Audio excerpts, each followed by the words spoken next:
क्योंकि आज का काम प्रेस कॉन्फ्रेंस करना और आपको ये बताना था। फिर नाम बता देना।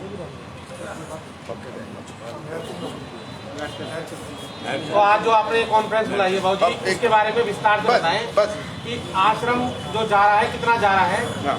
और आगे अगर पुल बन सकता है तो यहाँ क्यों नहीं मेन चौराहे पे, उसकी जानकारी दें और क्या क्या है। सबसे पहले तो मैं आपका धन्यवाद करता हूँ प्रेस मीडिया का, जो आप हमारे यहाँ बीच में आए और इनफैक्ट इस मंदिर को बचाने के लिए हमने अभी तक अपने स्तर पर पूरे प्रयास किए।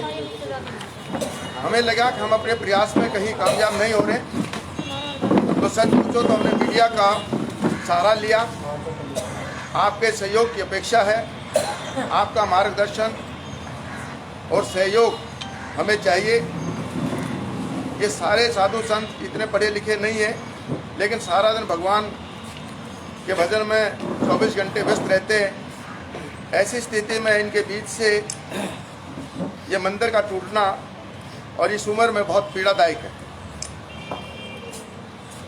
देखिए, मैं दो बातों पर आपको फोकस करूंगा। एक, ये मंदिर 200 साल पुराना मंदिर है और ये ज़मीन बसेलवा गांव के लोगों के द्वारा हमारे मंदिर को दान दी गई है। फर्द हमारे पास है, रेवेन्यू रिकॉर्ड में हमारे पास है। उसके बाद ये सही है कि नेशनल हाईवे यहाँ से बनना है और उसके लिए जगह भी चाहिए। हम भी राष्ट्र के विकास में सहयोगी बनना चाहते हैं, लेकिन उस विकास के साथ साथ हमारे समाज का भी ध्यान रखा जाना चाहिए, इस धरोहर का भी। ये कोई 2, 4, 5 साल का मंदिर नहीं है, ऐतिहासिक मंदिर है। 200 गाँव की यहाँ आस्था जुड़ी हुई है। दूर दूर राजस्थान, पंजाब, हिमाचल, हरिद्वार वगैरह से साधु संत आते जाते रहते। अभी भी 17-18 को कार्यक्रम थे हमारे, उसमें भी हजारों साधु संत और पूरे लोग यहाँ आए। हमारा आपसे अनुरोध यही है, पूरे पत्रकार बंधुओं से, कि आप इसमें हमारी जितनी मदद कर सकेंगे, ये इस गुरु घर की मदद होगी। और अब उम्मीद हमें आपसे ही है। हमारी किसी से कोई लड़ाई नहीं है, कोई द्वेष नहीं, कोई विरोध नहीं है। हमारी 3 ही मुख्य मांगे हैं। एक, सबसे पहले यहाँ एक ओवर ब्रिज बने, जिसकी बहुत आवश्यकता है। आपने देखा आपके पीछे भी ओवर ब्रिज बन रहे हैं, आगे भी ओवर ब्रिज बन रहे हैं, और जहाँ अनऑथराइज कब्जे थे उनको बचाने के लिए भी ओवर ब्रिज बने। लेकिन ये मुख्य चौराहा है और मेन चौराहा है। मंदिर के साथ साथ अदरवाइज आल्सो यह लाखों लोगों का आवागमन है, और आज से नहीं, सालों से ये लोग इसी पुल से आते जाते रहते हैं। लेकिन यहाँ भी ओवरब्रिज ना बनना एक बड़ी दुर्भाग्य बात है। हमें नहीं पता कि किस लेवल पर यह बात अटकी, किस लेवल पर लोगों ने, या जो लोग इन पावर थे, उन्होंने इसको मंदिर को, इस पुल को नहीं बनने दिया।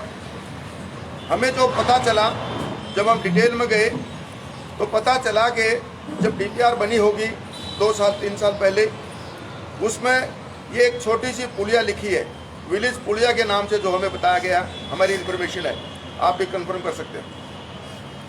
जब रिकॉर्ड में छोटी पुलिया है तो फिर ओवर ब्रिज ऊपर जाकर के रिजेक्ट हो गया। हमारी सबसे पहली मांग ओवर ब्रिज बने। ओवर ब्रिज बनेगा तो हमारे मंदिर बच जाएगा, जो धरोहर है। और तीसरी, जो हमारा नुकसान हुआ है उसकी भरपाई करे सरकार। 3 हमारी मांग है, उन्हीं के लिए हम आज आपके सामने हुए। अब इसमें हमने क्या प्रयास किए? सबसे पहले 6-7 अक्टूबर को यह निशानदेही थी, गुरु महाराज पिताजी महाराज के सामने से उसका निशान लगा दिए, आगे तक चला गया। हमने जेई पटवारी से बात करी, स्टेट अफसर हुड्डा से बात करी, एडमिनिस्ट्रेटर हुड्डा से बात करी, डिप्टी कमिश्नर से बात करी, और माननीय चौधरी कृष्णपाल जी गुर्जर के ध्यान में लाया मामला। उन्होंने भी अपने स्तर पर एक मीटिंग ली पूरे प्रशासन की दिवाली से पहले। उसमें ये तय हो गया था कि मंदिर का जो मेन गर्भगृह है, जो मेन हॉल है, ये जो आपके सामने है, इसके नीचे बेसमेंट है, इसको ना छेड़ा जाएगा। और आगे जैसे दुकानें थोड़ी बहुत उसमें हैं, रास्ते में आती हैं, साइड रोड आती है, तो उसको हम अपने स्तर पर हटा लेंगे। ये फैसला डिप्टी कमिश्नर और तमाम आला अधिकारी नेशनल हाईवे वालों के साथ चौधरी कृष्णपाल जी जो मंत्री हैं उनकी अध्यक्षता में मीटिंग में तय होगा। हम भी निश्चिंत थे कि अब कुछ नहीं होना। 1-1.5 महीना चला गया, हमने विश्वास किया, लेकिन हमारे दूसरी तरफ से विश्वास नहीं पूरा हुआ। हमने अपने आप ये दुकानें तोड़नी शुरू कर दी, दुकानें खाली करा दी। अब कितना दुर्भाग्य हमारे साथ, बिल्कुल सामने हुड्डा की ज़मीन पर अनऑथराइज कब्जे हैं, अभी तक वहाँ एक ईंट नहीं तोड़ी गई है, एक इंच जगह नहीं ली गई है, लेकिन हमारी तरफ रोज़ाना प्रेशर बढ़ता जा रहा है और भी बढ़ते जा रहे हैं। इतना ही नहीं, आज इस बात की भी बात जो चल रहा है, कल ये जो पोल खड़ा है इलेक्ट्रिकल का, जो बड़ी लाइन गई है, इसकी भी प्रपोजल है कि ये भी यहाँ पर जहाँ हम बैठे हैं यहाँ इसको सेटअप किया जाएगा। मेरी एक बात समझ में नहीं आई, कौन ताकतें हैं, कौन ऐसी शक्तियाँ हैं जो इस मंदिर को तोड़ना चाहती हैं। और आज बीजेपी की सरकार है, हम किसी को कोई दोष नहीं देते। आज भी ये मंदिर टूटेंगे तो फिर कब बचेगा। मैंने अपने स्तर पर महाराज जी और हमारे साथियों के साथ हम दोबारा चौधरी कृष्णपाल जी से मिले, हम मूलचंद शर्मा जी से मिले, हम नयनपाल राउत जी से मिले, हम राजेश नागरी से मिले हैं, और हमने लगभग 22 लोगों को चिट्ठियां लिखी हैं और यही गुहार लगाई है कि ये मंदिर बचना चाहिए, ये ओवरब्रिज बनना चाहिए। लेकिन कहीं से भी हमें संतोषजनक अभी तक जवाब नहीं मिला है। अभी पिछले दिनों भीम आर्मी की तरफ से बहुत बड़ा प्रदर्शन हुआ, आपने सबने देखा। उसके बाद डिप्टी कमिश्नर ने एक मीटिंग फिक्स करी, मेरे को भी मंदिर की तरफ से बुलाया गया, भीम आर्मी के सभी साथी वहाँ थे। उस मीटिंग में भी जब बात आई तो मैंने डिप्टी कमिश्नर को कहा, अभी हम वहीं खड़े हैं जहाँ 2 महीने पहले चले थे, हमारे पास ना तो लिखित नोटिस है, ना कोई और बात कही गई है, ज़बानी बात हो रही है, आप इसको ब्लैक एंड वाइट में लेके आइए। उन्होंने कहा अपने अधिकारियों को, नेशनल हाईवे वालों को, कि इसका दोबारा सर्वे हो। सर्वे तो 3 बार पहले भी हो चुका है, लेकिन हमने कहा लिखित में लाइए। हमने अपना नक्शा दे दिया था, जो चिट्ठी हमने दी इसके पीछे पूरे मंदिर का नक्शा है। और नक्शा देने के बाद अब उन्होंने अपना नक्शा बनाया है, कितना वो तोड़ेंगे, क्या करेंगे, और फिर हमें क्या ऑफर है उनकी। ये 24 को दोबारा डिप्टी कमिश्नर के साथ एक मीटिंग होने जा रही है। मैं कल ही हम दुष्यंत गौतम जी जो बीजेपी के महामंत्री हैं और हरियाणा से सांसद हैं, कल और महाराज जी कल उनसे भी मिल के आए, हमने अपनी गुहार लगाई है। नरेंद्र गुप्ता जी जो इस क्षेत्र के विधायक हैं, हमने उनसे भी गुहार लगाई है। और हमने सबसे ये कहा है कि कम से कम आप अपने लेटर हेड के ऊपर माननीय मुख्यमंत्री और माननीय गडकरी जी को चिट्ठी तो लिख दो कि हमारी इस बात पर सिस्टमेटिक वे से विचार करें। लेकिन अभी तक किसी भी व्यक्ति ने कोई चिट्ठी नहीं लिखी है, इस बात का हमें दुख है। इसके बाद जब हमने देखा कोई रास्ता हमारे पास नहीं है, हम संवैधानिक लोग हैं, गरीब समाज है, ये सारा राजनीतिक नेतृत्व की कमी है यहाँ हमारे पास, तो हमने 4 दिन पहले नेशनल कमीशन में गुहार लगाई। 16 तारीख को हम गए, महाराज जी नमरदार साहब और हमारे धर्मपाल जी सारे जी, हमने वहाँ कमीशन में अपनी गुहार लगाई। मैंने जो चिट्ठी आपको दी है उसको पहला पेज कमीशन का है। कमीशन ने 7 दिन का नोटिस दिया और कल परसों हमने कमीशन की वो चिट्ठी ली जिसमें हरियाणा के चीफ सेक्रेटरी, नेशनल हाईवे के chairman, deputy commissioner, administrator HUDA और चीफ एडमिनिस्ट्रेटर हुडा पंचकुला और सेक्रेटरी भारत सरकार को नोटिस जारी किया गया है। उसमें साफ लिखा है कि यदि 7 दिन के अंदर इसका जवाब दें, 7 दिन के बाद इसकी हियरिंग होगी। और अगली बार कमीशन ने आश्वासन दिया है कि वो इस मंदिर में आएंगे और यहीं तमाम अधिकारियों को बुलाया जाएगा। हमारी पीड़ा बस इतनी है लोकल पदाधिकारियों से भी कि कम से कम हमारी बात को लिखित में मुख्यमंत्री और माननीय गडकरी जी तक पहुंचा दें, क्योंकि मामला डिप्टी कमिश्नर और एडमिनिस्ट्रेटर से सुलझने वाला नहीं है। इसको 2 आदमी सुलझा सकते हैं, या तो माननीय मुख्यमंत्री जी या माननीय नितिन गडकरी जी जो सड़क परिवहन के मंत्री हैं, और या चौधरी कृष्णपाल जी। 3 आदमी ही सुलझा सकते हैं। 3 आदमी इकट्ठे बैठे, इस समस्या का समाधान होगा। जब तक तीनों आदमी सही नियत से नहीं बैठेंगे, सही ये सोच के नहीं बैठेंगे कि मंदिर बचाना है, तब तक हमारे ऊपर ये तलवार लटकती रहेगी। और इसके साथ साथ हमने तमाम राष्ट्रीय सेवक संघ के जो पदाधिकारी हैं, मैं ये बात बड़ी अदब से कह रहा हूँ, पूरे प्रदेश के हमने ये मामला उनके तमाम ऊंचे से ऊंचे पदाधिकारियों को संज्ञान में ला दिया है। मैंने ये मामला जो विश्व हिंदू परिषद के प्रदेश अध्यक्ष हैं और ऑल इंडिया के कोषाध्यक्ष हैं रमेश गुप्ता जी, जो गौशाला के प्रधान भी हैं, हमने उनको भी मेमोरेंडम दिया है और उनसे भी अनुरोध किया है कि आप अपने स्तर के ऊपर सरकार से इस बात की मांग करें और इसकी बैठक करें। तो हमारा तो आपसे इतना सा अनुरोध है पत्रकार साथियों से, आप हमारी इस आवाज़ को उठाएं और जो 3 बातें हमने रखी हैं उसमें आप हमारी मदद करें। धन्यवाद। हमारी किस संस्था ने, कौन सी एजेंसी ने आपको नोटिस दिया तोड़ने का? हमारे को अभी तक किसी ने भी नोटिस नहीं दिया, सब जबानी है। हमारे पास लिखित में कोई नोटिस नहीं है।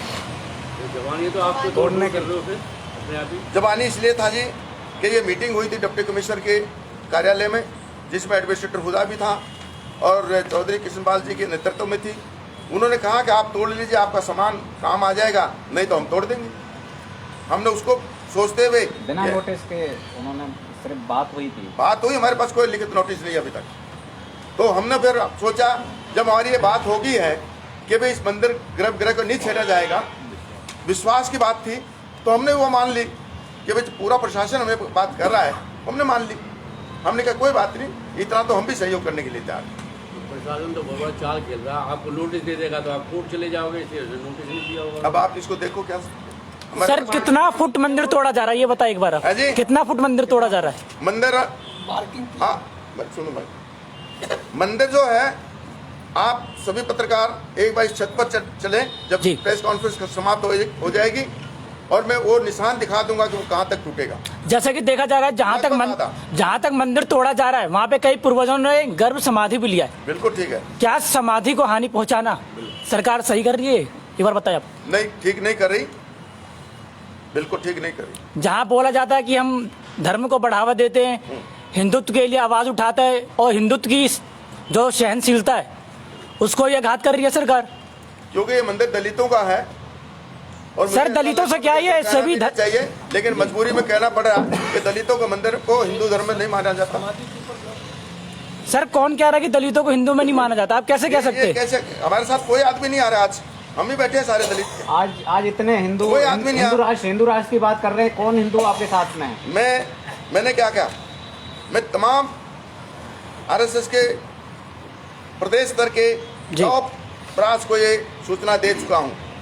मैं ये बात, मैं विश्व हिंदू परिषद के प्रदेश अध्यक्ष को ये सूचना दे चुका हूँ। लेकिन हमारे साथ जो मैंने कहा कि कोई चिट्ठी लिख के तो मुख्यमंत्री को भेजे ना, कुछ कागज तो आगे चलेगा, उसी पर कार्रवाई होगी, जबानी से तो नहीं कि अच्छा जी गलत हो रहा है, नहीं हो रहा, नहीं होना चाहिए, तो बात अलग है। सर, अभी आपने ये कहा कि कृष्णपाल गुर्जर जी के नेतृत्व में मीटिंग हुई थी। जी बहन, हुड्डा प्रशासन भी वहाँ पर बैठा जी हुआ था। जी। आपसे ये कहा गया था कि अगर आपने मंदिर नहीं तोड़ा तो हम लोग तोड़ देंगे। फिर आप ये कैसे कह रहे हो कि हमें ये इस मुद्दे को सिर्फ 3 लोग सुलझा सकते हैं, कृष्णपाल गुर्जर जी, प्रधानमंत्री जी और नितिन गडकरी जी? नहीं, 3 मैडम, मैं ये कह रहा हूँ, मुख्यमंत्री और नितिन गडकरी जी और कृष्णपाल जी। वो इसलिए कह रहा हूँ, कृष्णपाल गुर्जर जी खुद कह रहे हैं कि अगर आपने नहीं तोड़ा तो हम लोग तोड़ देंगे। नहीं, उन्होंने ये नहीं कहा, ये नहीं कहा।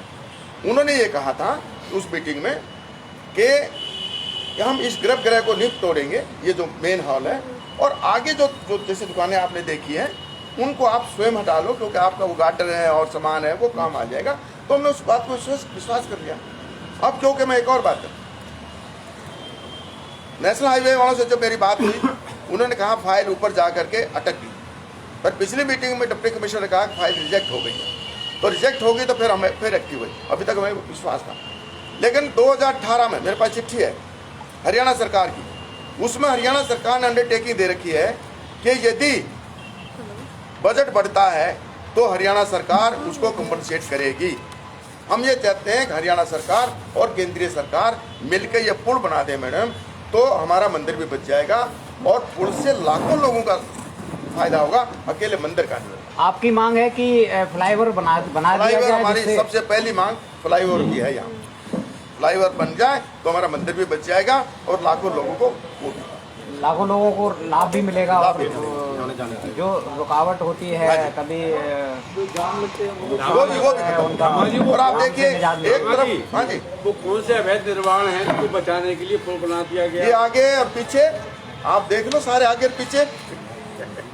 जब आप बदरपुर बॉर्डर से चलेंगे बाईपास पर तो पेट्रोल पंप है, उस पेट्रोल पंप को बचाने के लिए, क्योंकि उनके सत्ता में बैठे हुए नेताओं से संपर्क है और शायद हिस्सेदारी भी हो, कोई बड़ी बात नहीं है। उसके सामने एक बड़ी गौशाला थी, जिन 250 गऊओं को इधर उधर तितर बितर कर दिया, वो तोड़ दी गई और उस पंप को बचाने के लिए सड़क को मूव कर दिया गया। जब यहाँ आती है बात के 10 फीट आप मूव कर दीजिए, तो मूव करने को तैयार नहीं है। इससे आगे आप जाएंगे 2 ओवर ब्रिज बन रहे हैं, वहाँ ग्रीन बेल्ट पूरी उड़ा दी गई है, लेकिन उन रसूखदारों के मॉल और कॉम्प्लेक्स और प्रतिष्ठान जो कीमती हैं, जबकि वो अवैध है, सारा नहर विभाग से मुआवजा उठाए हुए हैं, वो लोग उनको बचाने के लिए फ्लाईओवर बनाएंगे। लाखों रुपए का किराया आ रहा है। ना तो नगर निगम प्रशासन, जो नगर निगम के अधिकारी हैं, उनको दिखाई देती है ये अवैध कब्जे, उनको दिखाई देते हैं तो झुग्गी झोंपड़ी या खोखे वाले पटरी वाले लोग, उनसे शहर सुंदर बनेगा। ऐसे लोगों को वो हाथ नहीं लगाएंगे कि उनके ऊपर बड़े बड़े सत्ताधारी नेताओं का हाथ है।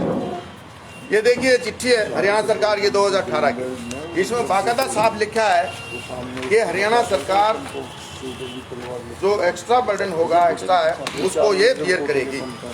इतना कुछ होने के बाद भी हम ये कह रहे हैं कि एक बार मीटिंग बैठे तो सही, मुख्यमंत्री और केंद्रीय मंत्री बैठे तो सही। मैं कहना चाहूँगी कि जब ये कबीर साहब संत श्रोमणी गुरु रविदास सनातन धर्म के मुख्य धरोहर है पूरे भारतवर्ष की, और विश्व में भी इनका जो है मान्यता है और एक आस्था वाली बात है।